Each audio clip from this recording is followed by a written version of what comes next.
All right, folks. Welcome to the session today. Uh, so we're getting down there as far as the weeks are continuing on. We are at week 12 now. So this week's lecture was about Rogerian argument, and we'll also include a final exam question overview. All right, so let me just readjust my camera here to make sure I'm okay. All right. So agenda for today, we're going to go through the slides, and then I'm also going to show you some of the paperwork that you need for doing the final exam. Okay, so let's go ahead and take a look here. All right, so we have starting off with proposal argument strategy. Okay, so many times a proposal argument uses similar strategies to a classical argument that you're attempting to appeal to your audience on a logical level. You're mainly going to be trying to tell them this is the right thing to do, here are the reasons why. Okay, oftentimes a practical proposal will work with concrete arguments appealing to the sense of logic. Policy proposals sometimes work with emotional arguments appealing to pathos more than logos. Okay, but you're still using the elements of rhetoric. Okay, now there are some instances where a proposal argument needs to straddle the line between debating sides in order to keep both sides happy and feeling respected. That's where we get into what we're looking at today, which is Rogerian argument. Let's take a look. Rogerian argument simply is an argument which reaches more toward finding common ground between sides than it does for one side being more right than the other. Okay, so you're not necessarily saying I'm right, they're wrong. You're saying I'm more right than they are. We're both right, but I have more on the right side than they do. So this is a style developed by a psychologist named Carl Rogers in the 1970s. It comes with a basis in psychology. Okay. At the time, it was trending toward concentrating on validation of feelings rather than fixing what's wrong with a person's way of thinking. It was becoming more applicable, more application-based as opposed to prescriptive-based psychology, where it's like this is your diagnosis, this is what's wrong with you, this is how we fix it. If you're Sigmund Freud, it's taking copious amounts of cocaine, but that's beside the point. Okay. However, in the 70s, you're starting to trend more toward cognitive behavioral therapies. You're looking at stuff where you have to try to foster empathy. Okay. Rogerian argument relates to psychological theory called transactional analysis, also called TA. Typically, it's called TA when you're relating it to children. Okay. So it's popular for children's psychology even today. Focuses on how interactions make individuals feel and acknowledges and validates those feelings. Okay. TA uses the terms, when dealing with children specifically, the terms warm fuzzies and cold pricklies for validations of feelings. Okay. Warm fuzzy, you were actually validating somebody's feelings. If you're doing a cold prickly, you're ignoring their feelings. Okay.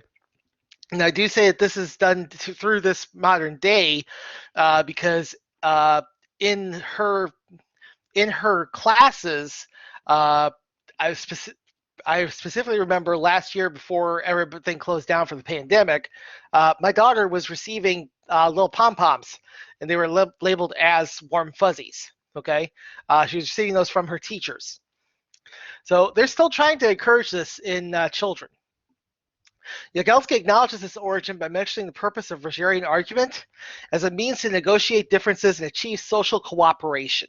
Okay, that's the main purpose of Rogerian argument. Is we're all going to come together, we're all going to discuss our differences, our grievances, and we're going to come to a collective conclusion that helps everyone. Okay, let's see.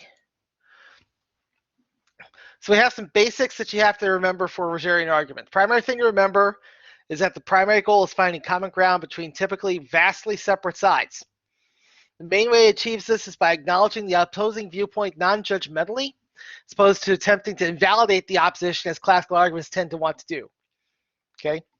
As I mentioned in the lecture, this is not about the typical argument that you would have found in the academy in ancient Greece. This is more about we're going to acknowledge that we're both right in certain circumstances. okay? But we're still going to argue that our side is more right, all right? So take a look at this. It's organized into 6 primary sections. Starting with introduction. It presents the problem to be resolved and offers hope for a positive outcome, okay? Like most typical arguments, it's giving the background information.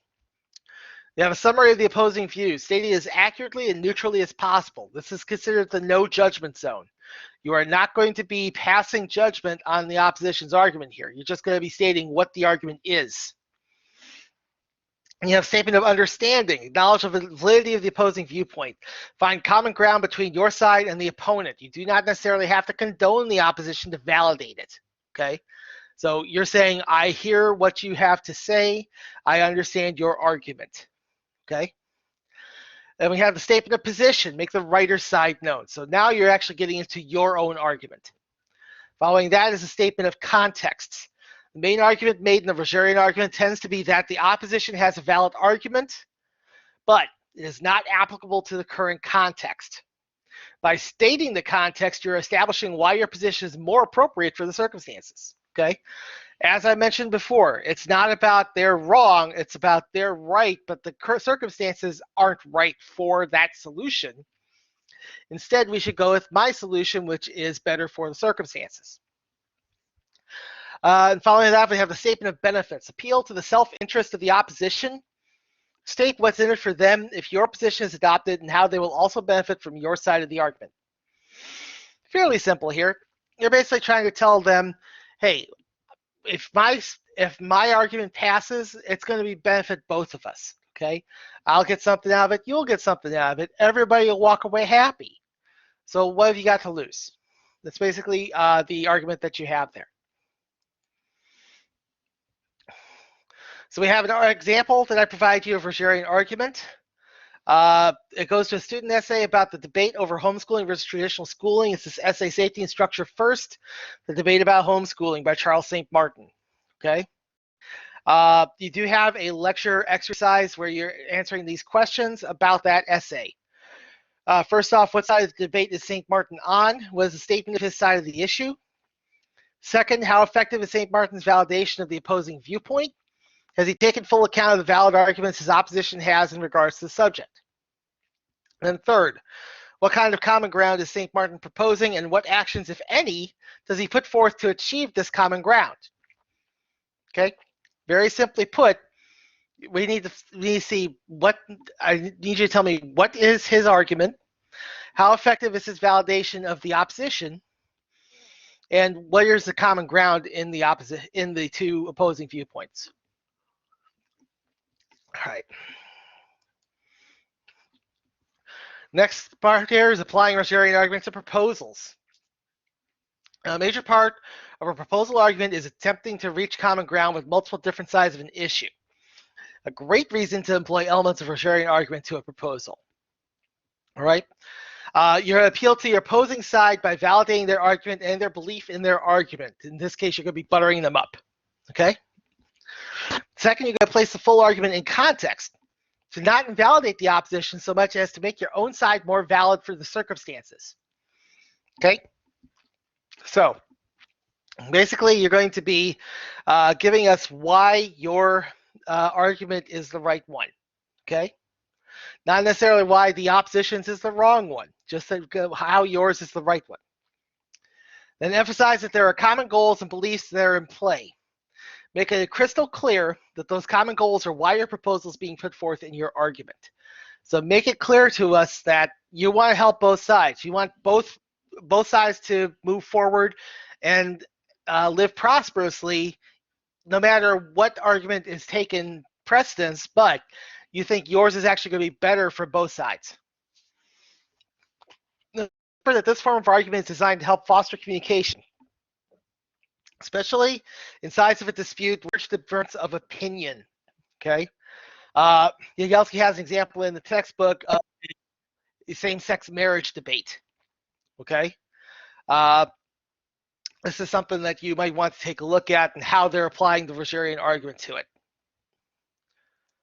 All right, that gets us to our final exam questions. Okay, this is the second half of the lecture. The final exam packet Includes 4 potential questions you should prepare for. Of these questions, you're going to see 2 of them on the final exam. Now, you're going to be provided the questions in advance to help you study and practice your writing. That's why you have the questions in the packet. Use your journal to practice writing your responses to the questions. And I would recommend that you time yourself for the time limit of the exam. So remember that when you are writing the essay for the exam, you'll need to do the full writing process during the exam period. You'll have 1 minute or 1 hour and 50 minutes to draft, revise, and proofread your response. Okay. Unless you have an arrangement set up with me for accessibility purposes, the time limit is going to be 1 hour and 50 minutes. Now, Proctor instructions have been posted. We're going to take a look at those after we get through the slides. Print a sheet and give it to your exam proctor. They'll act as a timekeeper and verify you're taking the exam without outside assistance other than the packet. Okay. One thing I will say is that your proctors will have to sign off on your work. It's basically you're gonna input your answer. Then at the bottom of the response box, proctor is just going to list themselves. Just type their name and list themselves as your proctor. So I know that there was somebody who was watching you and making sure you're taking the exam fairly. Okay, so let's take a look at the 4 questions that are in your packet. All right, here's the first one. Among the reasonings that have been presented for considering children's programming to be controversial, issues of inclusion of marginalized populations tend to arise commonly throughout time. Whether it be Southern objections to Sesame Street's diverse neighborhood or modern issues that arise around LGBTQIA+ characters. What argument can be made for either side of the controversy? That is, what arguments are there for the inclusion of these characters and what arguments are there for their exclusion? What support does either side have for their argument and how sufficient is it? Okay, so basically you're going to take a side on this. Okay, it's not really stated very well in this paragraph, but you're going to take a side on what side of the argument you're on. Okay, what argument can be made for including those characters? That's going to be one option. The other option is what argument is there for excluding those characters? Okay. So as a recommendation for this, have you read through the Sesame Street article from the New Yorker. Okay. Also the materials from Impact Nottingham for perspectives on reasons presented for the disputes. In addition to the articles from Extra and The Guardian. Okay, there's a lot of material about these sorts of controversies, and especially the Sesame Street ones, because that will actually get you to the older controversies where you had certain groups that did not want minorities presented in the media, or actually also disability kids portrayed in media. There was a bit of controversy that I left out of this over the inclusion of some of the child characters, or some of the child actors rather, included in Sesame Street with disabilities. They had at different times in the past, they have had kids with muscular dystrophy, multiple sclerosis, some kids with Down syndrome. Okay, they have had their share of autistic kids. Okay, so look at all those inclusion issues. Okay. Another helpful tip here is that a gateway to protests of presenting LGBTQIA+ issues can be found by cross-referencing any of the shows mentioned in that section of the packet with the group 1 Million Moms. Okay, and I showed you in the lecture there's some material from 1 Million Moms. There's a great deal of controversy because 1 Million Moms is actually kind of a misnomer. It started off the Facebook group. The Facebook group has never had more than approximately I want to say 20,000 members, of which only about 300 or 400 are active posters to the group. Okay. There's also been some tracking down of the origins of 1 Million Moms, and it comes down to, I think it's 3 male conservative pundits or conservative activists of some kind. Okay. But basically, they have made it their mission to police the media for anything that they deem to be offensive. And by offensive, they mean anything that goes against their view of Christianity. So anything involving gay people, anything involving, well, pretty much gay people. That's their main focus. Okay. So here's question number 2. Consider the looper list of offensive episodes. Choose any of the episodes on the list and argue for its reintegration into the show in question. Why is the series harmed by its exclusion? What should be done to address the issues which banned the episode in the first place to allow it to be acceptable for broadcast? Okay. So as I mentioned in the video, read through the looper article. Also watch the video that goes with it for clips from the offending episodes. Okay. This is a question that primarily comes down to your personal opinion. So I want you to come up with a justification for your argument as best as you can based on the evidence present. Okay. If you can, try to locate the episodes. Okay. Try to locate the media in question that's being banned. Okay. Because if you look around on YouTube, you're bound to find it. Okay. I know for sure that you can find the original version of Deadly Force on YouTube. Okay, you can find individual episodes of Cartoon Network shows such as Brave and the Bold. Usually they have to be split up between 3 or 4 different videos in order to prevent copyright bots from coming up after them. Some of the older stuff may have trouble. Garbage Pail Kids, you may have a serious amount of trouble with because that's an entire banned series. Okay.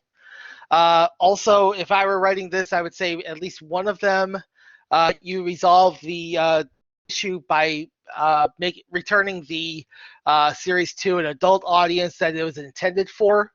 In that case, that is the Hot Springs Planet 10 Ray episode of Outlaw Star. Okay. That's going to be really hard to justify returning into the lineup if it's going to remain a kids show. Okay. Question number 3. Place yourself in the role of the parent of an 8-year-old child of either gender. Your child has been watching Steven Universe off and on, depending on the broadcast schedule, but the night you decide to watch the show is the night the episode of Reunited airs, depicting a lesbian wedding. Argue for or against your child continuing to watch the show. For what reasons are you making the decision for your child? How much does the background of the series or other episodes of it play into your decision? Okay. So I always like including role-playing questions into these possible exam questions. This is your role-playing question for this time around. Okay. It's mainly informed by your own personal reaction to the material in question. Okay. How do you feel about it? Now, I will say Reunited is an episode that you can locate on YouTube. Okay. In my experience, I actually watched it off of YouTube when it was first broadcast because my cable system, I actually don't have cable. I have streaming cable basically. And Cartoon Network is notoriously bad about on-demand episodes, particularly of Steven Universe. Okay. So I found it on YouTube, and it's most YouTube accounts carrying Steven Universe wind up splitting this episode into at least 6 parts. Okay, so if you need to, you can find this episode. All right, portions of it were in the clip series that I showed you, the portrayal of Ruby and Sapphire's relationship. Okay, near the end of it, they showed some of the wedding. Okay.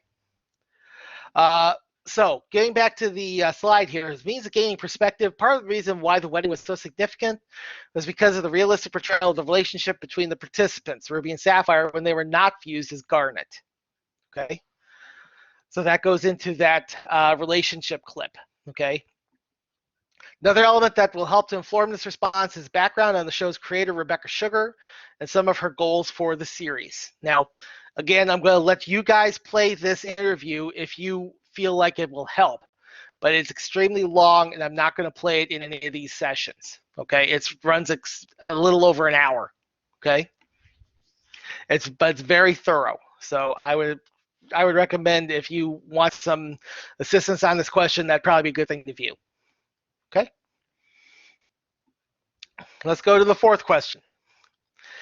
It has been written about some of the shows with LGBTQIA plus themes that their conflict resolution practices demonstrated in them are decidedly queer because they don't tend to rely on violence or having a winner than in straighter shows. For example, Steven Universe does a lot of stories with nonviolent conflict resolution through empathy and communication. While She-Ra and the Princesses of Power's final climax had the entire universe saved by an admission of love from Catra to Adora. Argue for or against similar conflict resolutions techniques becoming a standard of children's television. How does this approach contrast with other popular shows currently on the air or in the past?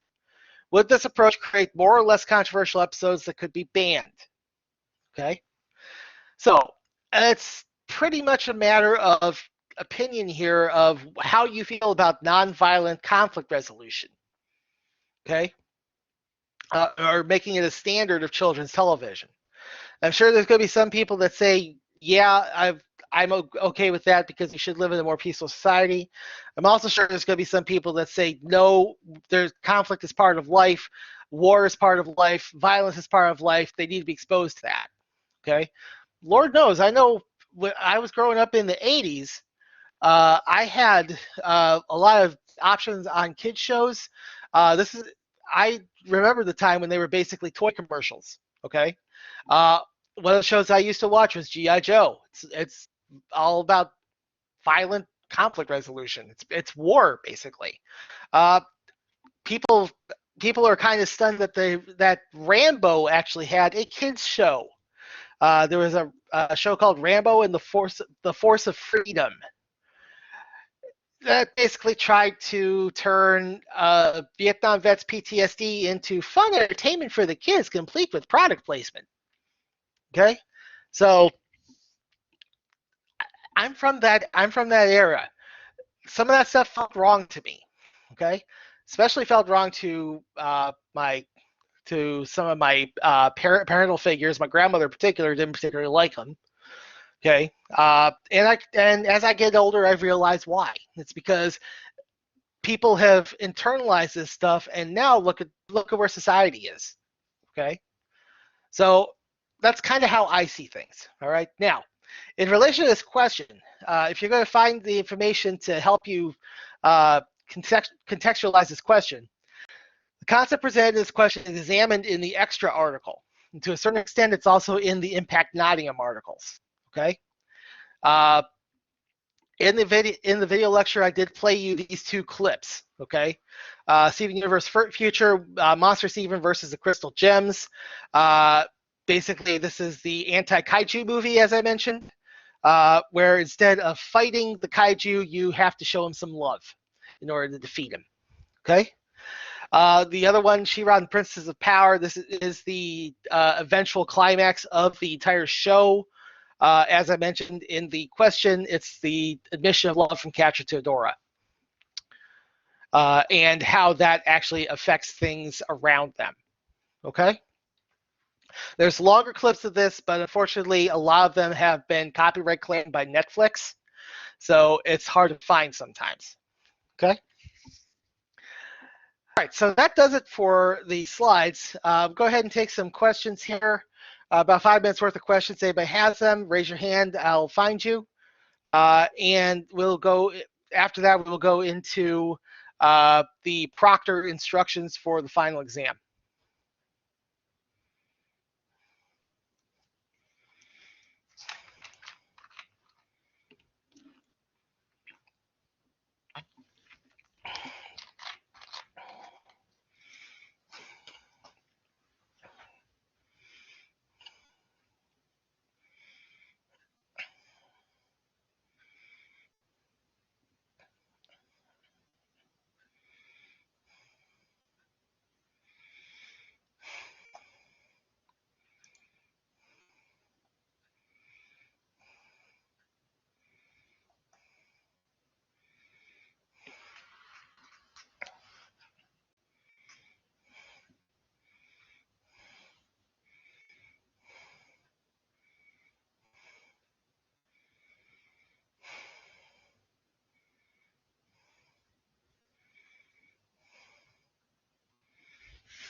Okay, antibibliography question here. Okay, you're selecting sources, explaining them, then use those sources for a proposal.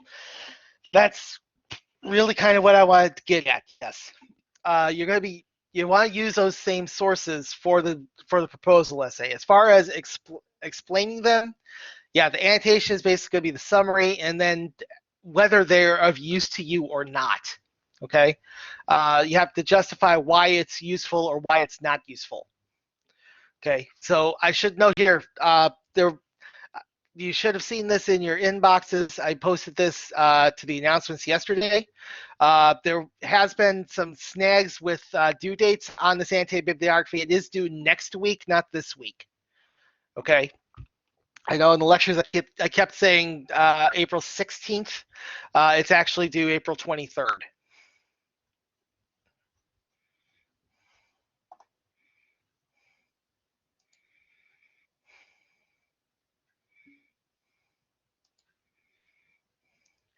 Yes, that's what the annotations are.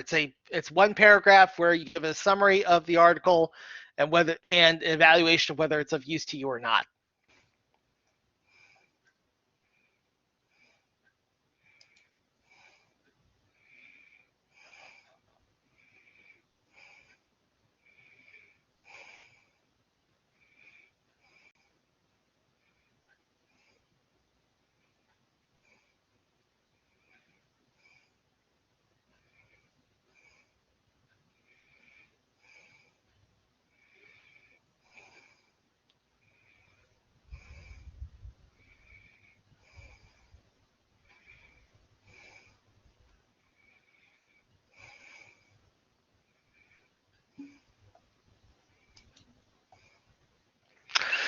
Okay, number of sources for the anti-bibliography. Okay, first off, no, it's not traditional essay form. It is a bibliography, not an essay. Okay, it's going to be formatted like an MLA works cited, but between the works cited listings, you put in each paragraph that gives the summary. If you look at the example that's on eCampus, there's an example of a anti-bibliography for an English assignment analyzing a book called The Buddha of Suburbia. If you look at the format of that bibliography, that's what I want you to use. Now, as far as how many sources you need, each member of the team is supposed to be contributing at least 2 sources. So the final anti-bibliography that each member produces should have at least 6 sources. Okay. It'll have more or less depending on both how many sources everybody contributes and how many members to each team.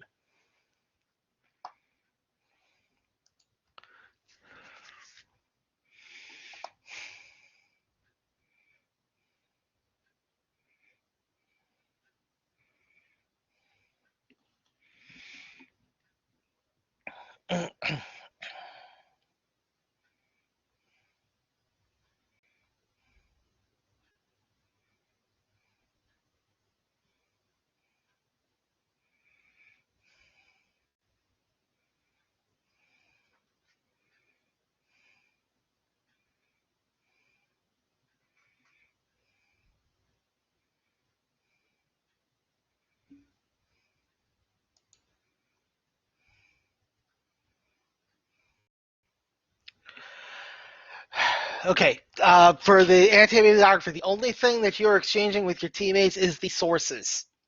Okay, everyone has to make up their own research question based on the topic that you guys generally agreed to.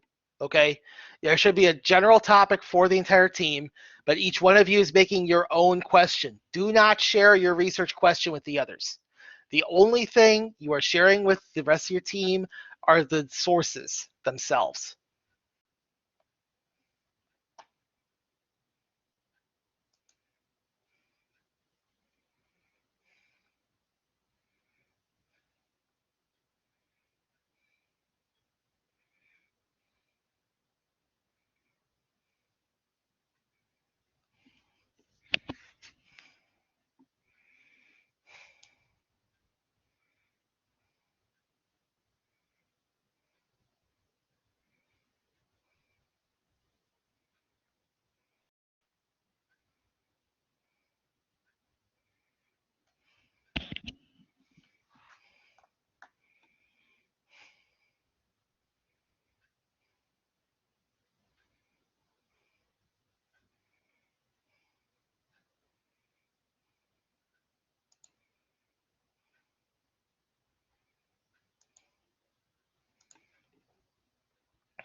All right, so we're going to go ahead and get into the stuff that you need for the final exam. Specifically, we're talking about the Proctor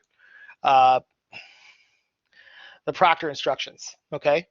Now, this is my screen. That's not how it's going to show up to you guys. Right now, the only thing you can get to is the study packet and the Proctor instructions. Okay. But I'm going to open up the Proctor instructions so you can see what that is.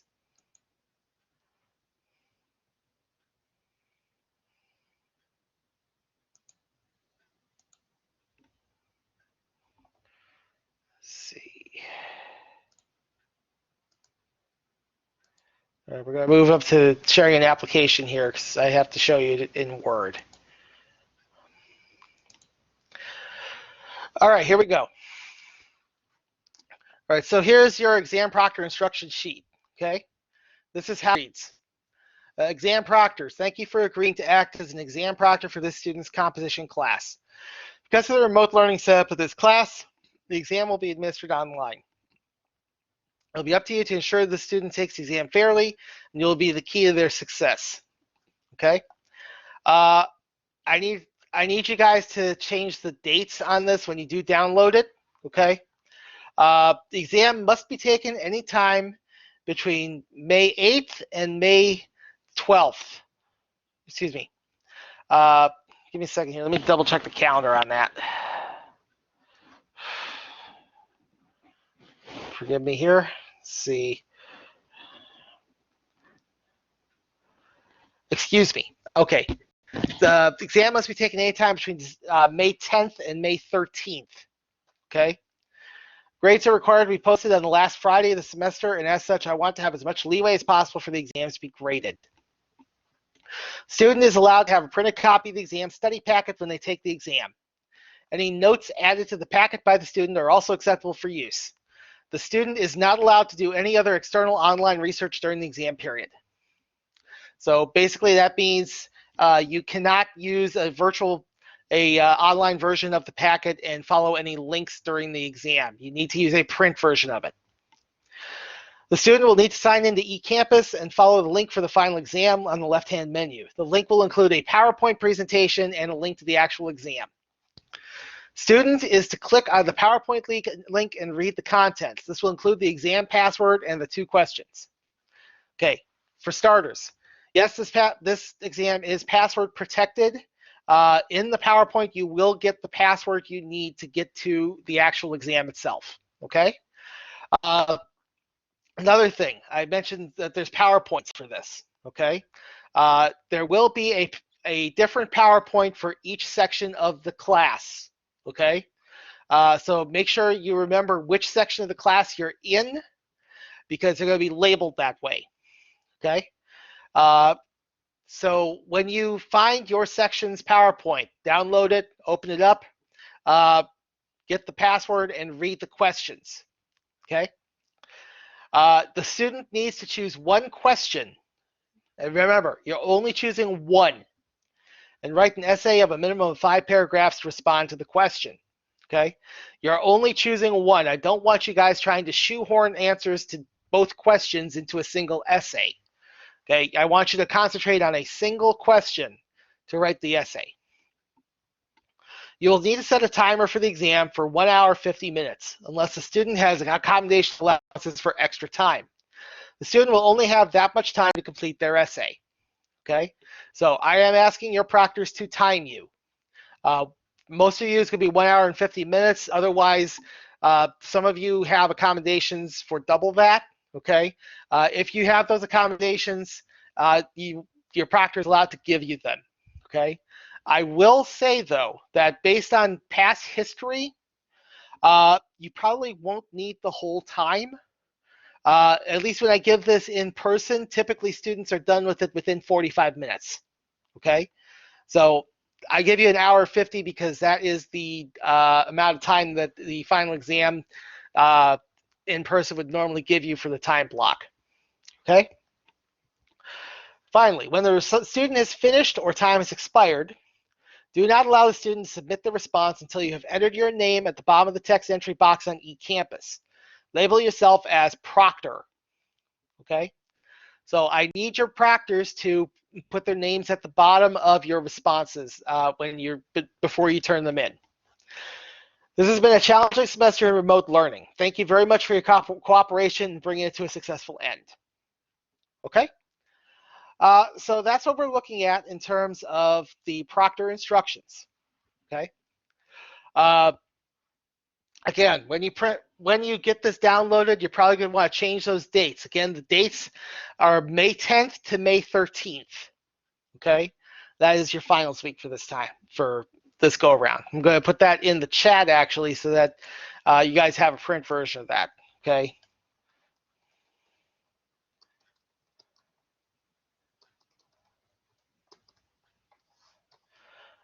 All right, so that's in the chat. All right.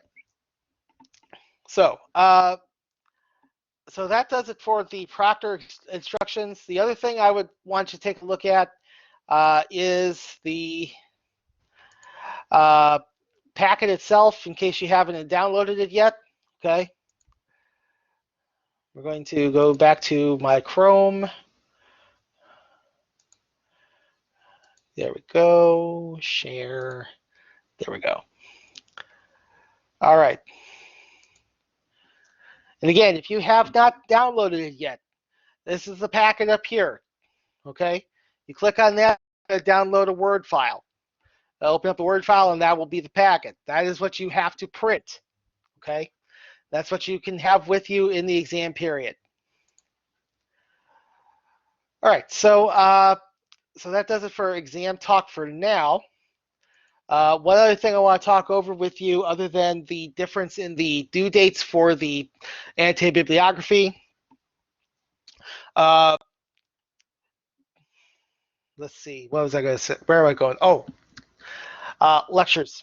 Okay, lectures for the next few weeks. Next week's lecture is about arguing with purpose. Okay, there's not going to be a lecture exercise for that. Following week's lecture is very short. It's going to be just a housekeeping session where we basically talk over everything that we've been doing and get you guys ready for the end of the semester. Okay, that also does not have a lecture exercise. The final lecture of the semester is a final exam full overview, which will include an overview of the packet as well as walkthrough of the questions one more time. Okay, that also does not have a lecture exercise. So as of right now, the lecture exercise board will not have any more topics posted to it. That being said, I do want to remind you that the lecture exercise board on eCampus is also part of your discussion board grade. So if you have not done all of the lecture exercises yet, now would be a good time to try to make sure that you have them all finished up. You have until the end of the semester to do that.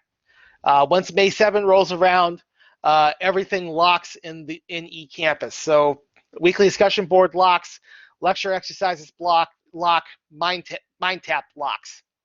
Okay, so you want to make sure you guys are working on all of that stuff, getting everything finished up in plenty of time before that stuff locks and you won't be able to do anything else. Okay. All right, so I'll open up one more time here for questions, another 5 minutes or so, and then I'll cut you guys loose. Can you choose to work on it now? For the exam, those are questions primarily for practice. I don't want you guys just creating something and then copy pasting it in the final exam session. That's why I'm having the proctors watch you. Okay, you can do it for practice. Okay. Lecture exercises are in slides and also in the lecture videos. Okay. Anytime when I'm asking you to do something like evaluate well, for example, in the Rogerian argument lecture, I'm asking you to read that one by the argument about homeschooling versus public schooling. And then there's 3 questions after that asking for your impressions. Okay. That's the lecture exercise. I want you to be completing that. Okay. Also, on the message board for the lecture exercises, under each topic, it will actually tell you in general what the questions were that you're supposed to be answering. Okay, it references the lecture videos. So you will want to go to the videos, especially for a couple of them where they're actually asking you to watch something in the videos and evaluate something in it. Questions are on the discussion board. Let me just show you real quick. Let's see.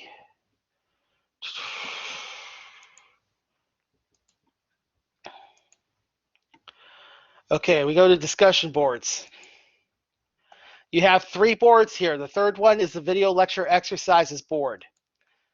And this is where all the lecture exercises should be completed. Okay? You have only 10 that you need to do, okay? Because week 8 and week 9 did not have lecture exercises. And the remainder of the class after this week does not have any either. Okay?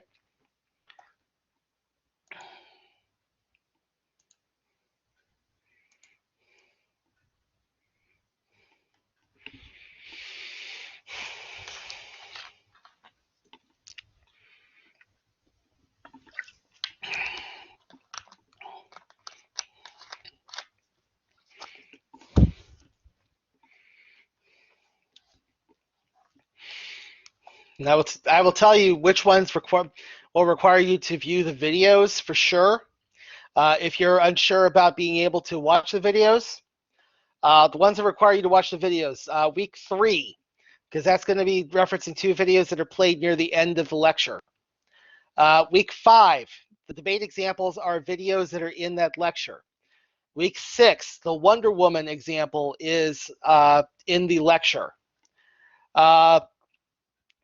Week 10, Spot the Troll. We go through that quiz question by question in the video lecture. Okay? So those are the ones that will require you to view the videos.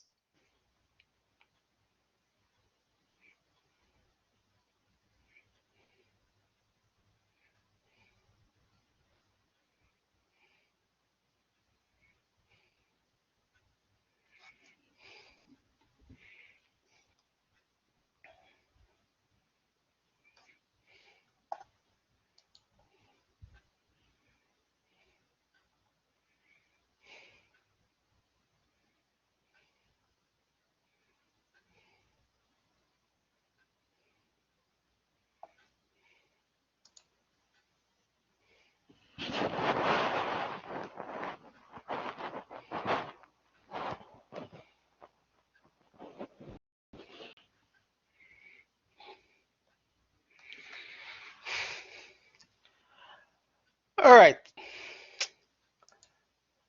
All right, so that'll do it for this week. Oh, okay. Bibliography, is name of the team member appear on the sources? No. Okay. Do not list the team members. The only thing that you're getting from the teams is the actual articles themselves, not anything else from them. No research questions, no research questions, no summaries, and don't list the names of who supplied them either. Okay. Now if they have issues with the way they set up their works cited listings, you're going to want to fix those yourself. Okay. Don't just copy paste the works cited listing, because I guarantee you there will be inconsistent quality in terms of how well those listings comply to MLA. All right, so I'm going to go ahead and cut you guys loose here. We only got 3 more of these sessions to go. Hopefully it won't be so bad getting to the end of the semester. Thanks for coming, guys, and I will see you guys next week.